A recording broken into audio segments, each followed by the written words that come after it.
It's Wednesday, my dudes, and we are back with another episode of Educate Ebony, the metal edition. And when I say we, I really just mean me and you guys, of course. But hope you're feeling fresh, hope you're feeling fine and ready for episode 12. But we will recap last week where I spoke to Lachlan Sheehan. He's a sound engineer and an old friend of mine, and he told me to listen to Metallica's album Master of Puppets. I was pretty excited, my first Metallica album, and so I did what he said for his listening notes, which was beer and Metallica. So I grabbed a bunch of friends, we all drank beer, and we had a bit of a Metallica listening party. It was great. You can head to my socials at Educate Ebony on Facebook, Instagram, and Twitter if you want to see what really happened that night. But yeah, in terms of the album itself, what I really liked about it was the instrumentals and the actual music and the melodies. Probably more so than the vocals themselves. I know that, classic Metallica vocals, but they just didn't really stand out to me as much. I think I was more taken with the actual music. For example, songs like Master of Puppets and Welcome Home Sanitarium. Yeah, the instrumentals in there, they were just amazing. I don't know how they put that stuff together. And they were so good. I think it just could have done probably without the vocals, to be honest. Ooh, is that controversial? Oh well. But yeah, and my favourite song would have to be Welcome Home Sanitarium. So good. Loved it. Yeah, very into it. So my first Metallica album. Hope you guys are proud. I made it. Finally here. But yeah, let's get to it. Okay, all right. On this episode of Educate Ebony, I would love to introduce a couple of members from Wildheart. They're a Meanjin, Brisbane-based melodic hardcore band. And here with us today, I have vocalist and Yugambeh man Axel Best and guitarist Adam Finlay. These fellas highlight many issues through their music, including Aboriginal and Torres Strait Islander issues and mental health awareness, just to name a few. And as a proud First Nations woman myself, these topics, they're important to me. And so I'm excited to have a band on the podcast who spreads awareness of these issues and sounds damn good while they're at it. So guys, welcome to the podcast. Thank you. Thank you. Oh, so I hear we have two different albums. Because Axel has a stronger hardcore background, whereas I started listening to metal before I got into hardcore. So I thought it might be more interesting to kind of have something a little bit different, because that's kind of our sound in a way, is a bit of a blend of metal and hardcore. Is that what you reckon as well, Axel? Yeah, definitely. I'd say probably our later, the stuff that we've been writing now is probably leaning towards more metal-y, but yeah, definitely when we started off, it was more of a melodic hardcore based band. Yeah. Amendment, more metal band. Okay, cool. Not metal. not really? A little bit. Not too metal. Not too metal. a little bit. It's fine. Metal's good. All right. Well, what are the two metal albums I need to hear? I'm going to roll with Changes by For the Fallen Dreams. I'm going with Wake the Dead from Comeback Kid. Oh, cool. Good choice. I don't know them every single time. I still don't know it, but I've heard of the Comeback Kids. The Comeback Kids or Comeback Kid? Comeback Kid. Okay, so why choose these albums? Are they important to you guys? Are they just really cool? For me, first of all, this is such an evil question, I think. It's I've been racking my brain for the last 3 days, I think, just trying to figure out, I didn't know whether to do a modern one or, yeah. Anyway, for me, this album was kind of my gateway into the hardcore genre. Just a banger. I don't know. I'm trying to think of an album that I can listen to from the start to finish, and I think every song is good on it. And yeah, this is the one for me. Nice. And why Changes? Kind of similar reasons. It was during a period where I was just starting to find hardcore bands. I had one group of mates that was more metal, and then I started to meet a bunch of other mates they showed me Bury Your Dead and the first Ghost Inside album. But then I heard this album and I was just it was a game changer, because it was such a mix of hardcore, but then it was super melodic as well. And I don't know, my writing style, because I was still learning to play guitar at the time, I was I want to do this. I want to fuse all these things together, how they've done it. So this was sort of both of your gateway bands in a way. Yeah. Oh, that's real sweet. It's one that I always go back to this one. There are a few albums which I consider gateway albums, but this one I think is probably one of the most influential. I get how hard the question is as well, because a friend literally asked me today, she's like, what's the one album you'd tell people to listen to? And I was like, that's not my job. I was like, oh my God. I ask the questions around here. It's a good question. Yeah, it's very hard. I don't even think I gave her an answer. It was kind of good to think about. Yeah. I think for me too, I was thinking about it today, but I heard this album 16 years ago, I think, when it came out, and I feel like it still holds up to other bands today as well, 16 years ago, though. I'm not great at maths. 2005. Damn. Where did you hear it? This was like high school times, right? Yeah, high school. I think there was a kid in the grade above me, and he'd started going to shows, and like he took me to a couple, and same thing as Adam, like people had started showing me more hardcore bands. Like I'd always listen to heavy music, like Killswitch Engage and stuff like that. But when I heard this, I was like, yeah, like this is it. All that other music, that stuff's like, nah, this is it. It's like, it's simple, it's straight to the point, and yeah. Awesome. And for the Fallen Dreams, when did you hear this album? I think I heard it maybe the year after it came out. So maybe 2009. The album came out in 2008, but I think I heard it about a year later. It was on like my friend's MySpace page as like his profile song. And I was like, what the fuck is this? And then I was like, I had to find the whole album, which like, did I buy the CD or I must have pirated it first, then bought the CD or something. Yeah, LimeWire for life. You definitely had a LimeWire. Actually, yeah, it could have been. It could have been LimeWire. Amazing. I feel like I missed out on the era of MySpace because I swear I didn't get internet at home until I was like 16. Well into uni, and everyone's like, "Yeah, do you have a MySpace?" I'm like, "Dude, no, I never had anything." You missed out on it. I know. Did you guys like discover much music on there as well? Yeah, it was nuts. Because you would find, like, people would go out of their way to find niche bands or, like, the heaviest thing they could find or, like, whatever. And it would be on their profile. Yeah. You wanted to be the cool kid with the coolest song. Absolutely. Yeah. Well, I'll never get that now, so I'm going to live through you guys. You can tell me about it. I miss it terribly. It was so much better than Facebook, I'll tell you that. Yeah? I think looking back at it, MySpace was pretty unfiltered. I don't know. Maybe. I don't know. I think I miss the good things. You used to book tours through MySpace. Yeah, it's true. What? Yeah, that was one way to organize stuff. Because you'd meet bands, then you'd message them. It was good, simpler times. Damn. Because it was just like local bands. Yeah. Cobbling together like little weekenders and stuff like that. Oh, I love it. Oh, look at these 2 albums. Came from a great place in society. We're fucking old. That's okay. Well, what makes them so great that you still listen to them today? That's a hard one. I often go back to it just because it holds a lot of good memories. It was like a really, I guess, like just come out of high school, was just meeting all these new people, was finding all these new bands, and was like starting what would become my old band. And then, I just remember like listening to it all the time and trying to like absorb it. It just led me down a path because I found heaps of other bands, sure. But I feel like that was one of the first ones. So I was like, I could definitely, this is like a nice niche, You were like, goals, I want to be like that. A little bit. And like, we don't really sound anything like that band. I always refer back to it. For like other inspiration or anything else you can pick up from it? I think I've forgotten a lot of it now, but I think I learnt nearly all the album on guitar. Whoa.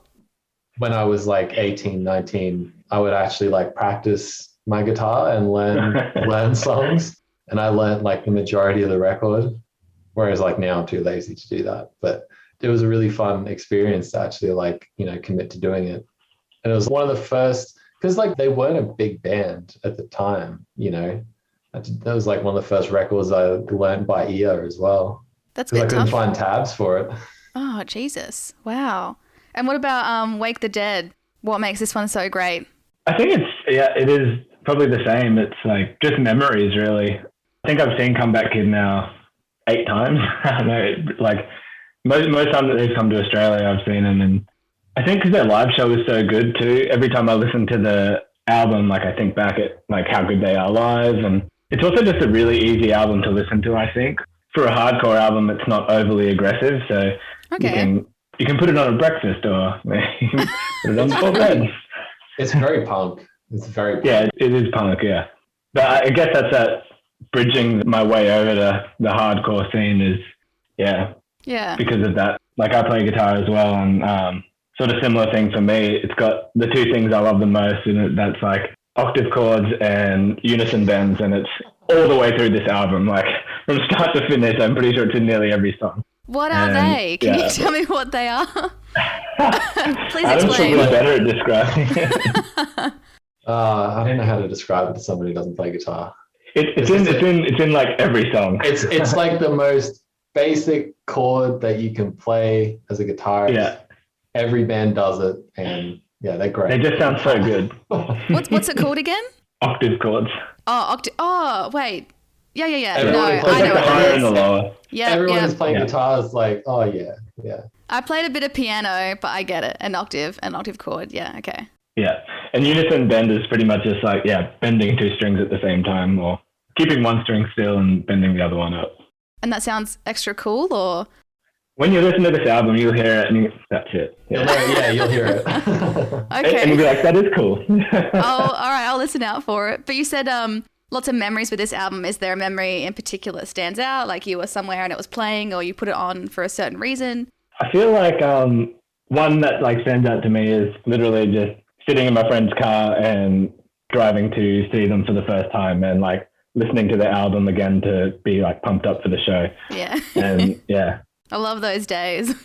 Yeah. Make sure you know the I feel words. like people don't do that anymore. People don't want to over listen to bands before they see them now. It's weird.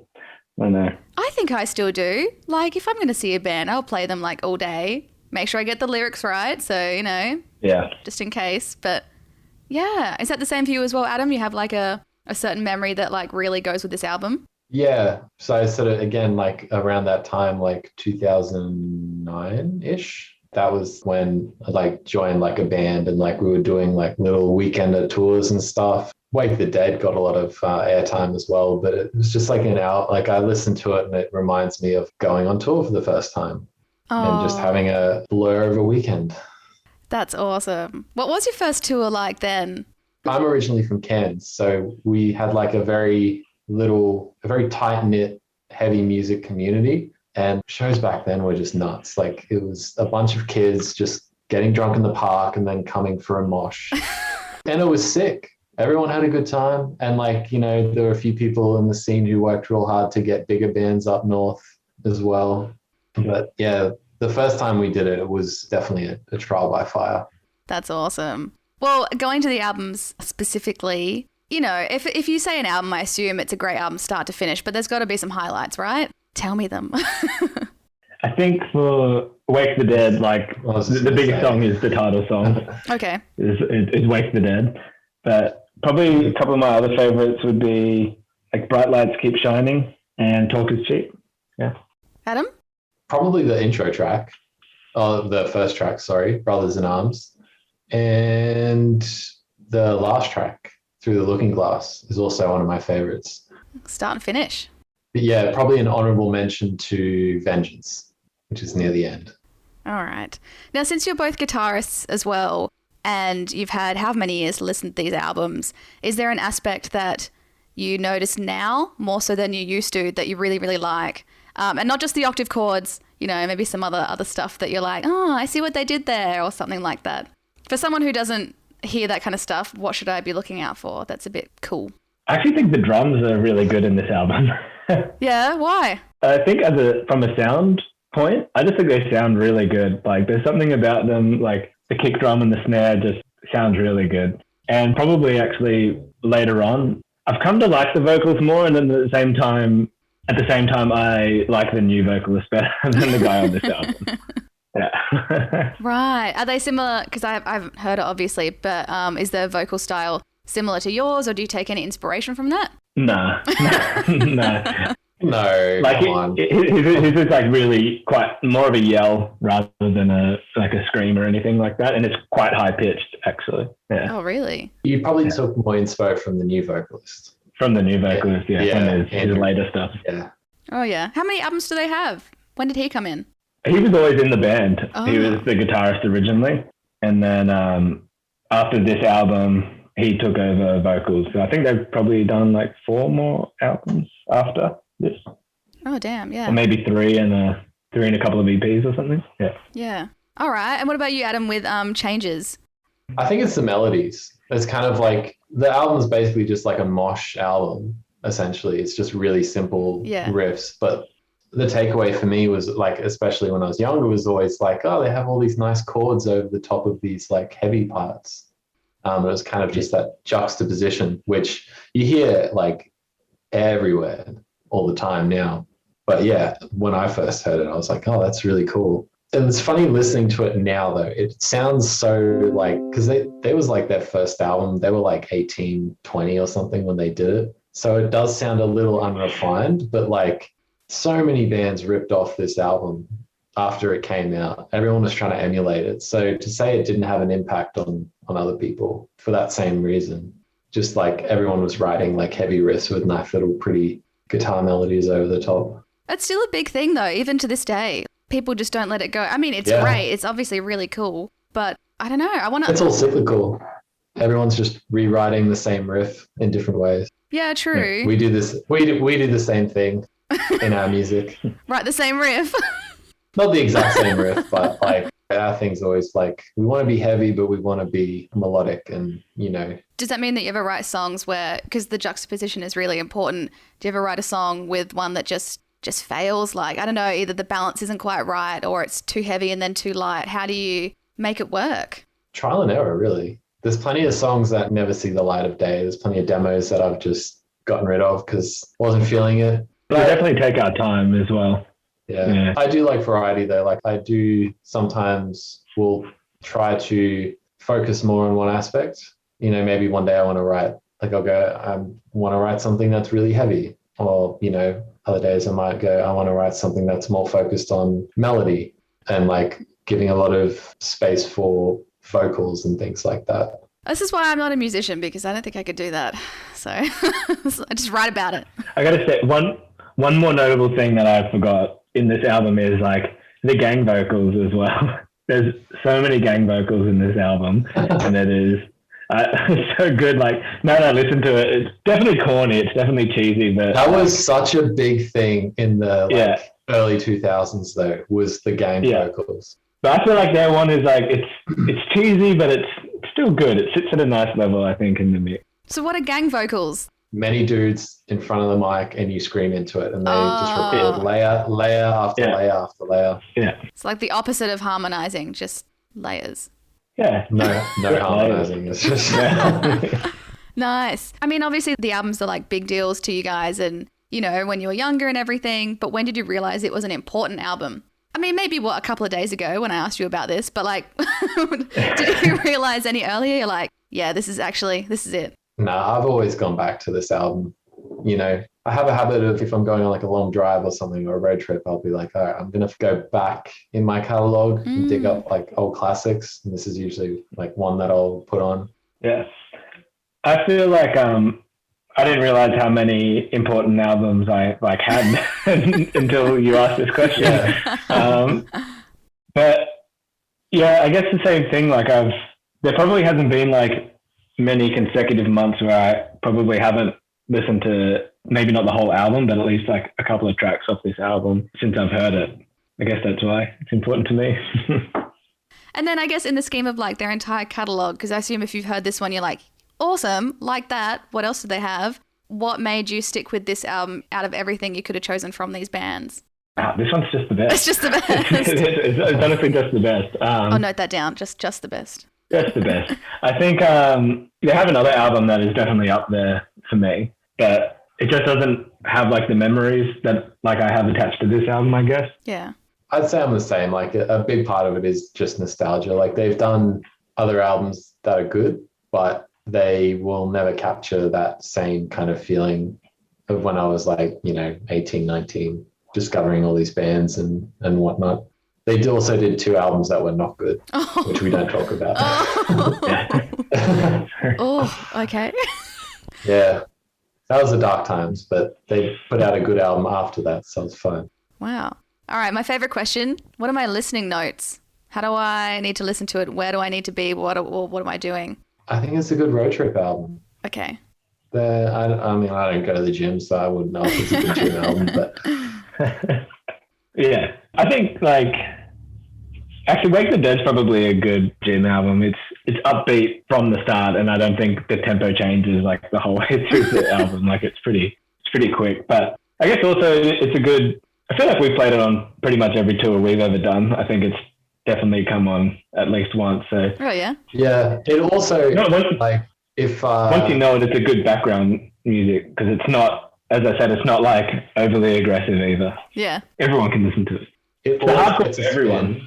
It always gets a spin.